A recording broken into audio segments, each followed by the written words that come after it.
What's going on, guys? So I got a secret to tell you. I'm just gonna be completely honest with you. I have never shared this before. And look, I'm exaggerating right now, but honestly, like, I need to just say it. I am heavily addicted to pain. And now when I say I'm addicted to pain is that I have gotten to a point in my life where like I've realized like I consistently put myself in situations where it is always difficult, where I'm always struggling, where I'm always trying to dig myself out of a hole. And I have done that probably most of my life. And I did not recognize it until probably last year, maybe the last couple of years. But even after I recognized it, I couldn't do anything about it. Like I felt like I was stuck. Although I saw it, I didn't want to stop. And I think the first time somebody ever told me this was probably like no 4 to 6 years ago. I recall this carefully. I had a friend who was like, dude, it looks like you have a chip on your shoulder and like you're trying to prove something. And I was like, huh? I kind of took that personal, to be honest, at the beginning. And I was like, what are you talking about? Like, what do you mean I have a chip on my shoulder? I didn't understand. Like, I just did not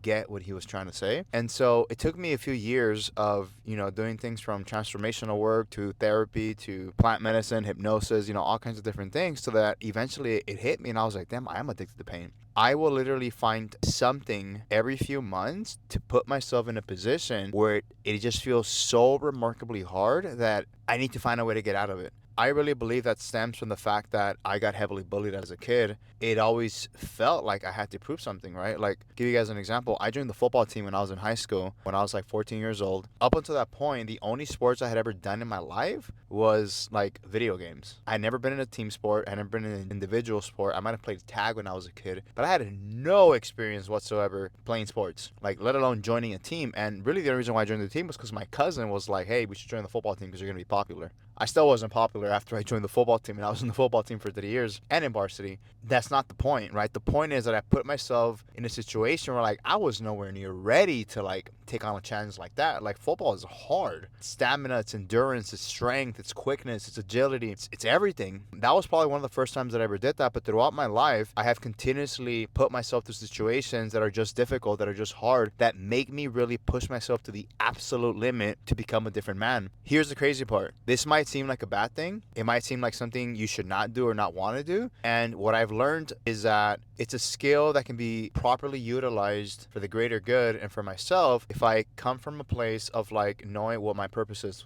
or what my objective is, what I'm trying to complete. There are situations where this automatic thought process just starts ruminating through me where I don't even realize that I'm doing it, where I keep pushing the needle further and further and further to the point where by the time it's too late, I'm like, why am I struggling right now? Why am I so tired? Why am I so stressed? And I start coming up with all these, thoughts and ideas. And it's because I didn't even realize I was doing it again. I was pushing myself to the absolute limit. What I'm trying to share with you guys here is a couple of things is A, we get to become aware of what drives us and what are those subconscious thoughts and beliefs that are just driving us to a point where don't want to stop. But if you can identify it and trace where it's coming from, you can actually use it for the greater good. You can actually use it to better your life. I got to a point where I am currently the healthiest I've ever been. The reason why my shirt's off is because I was on a verge to go onto a run right now and trying to hit a marathon in a few weeks. I'm going to run the 4-hour pace. I haven't run a marathon in 12 years. This was one of my other signs where I realized I'm like, dude, I'm like over here pushing myself to the absolute limit, at least for me, running 30 miles a week, which is not really normal unless you're a runner. I've never been a runner and here I go doing it again.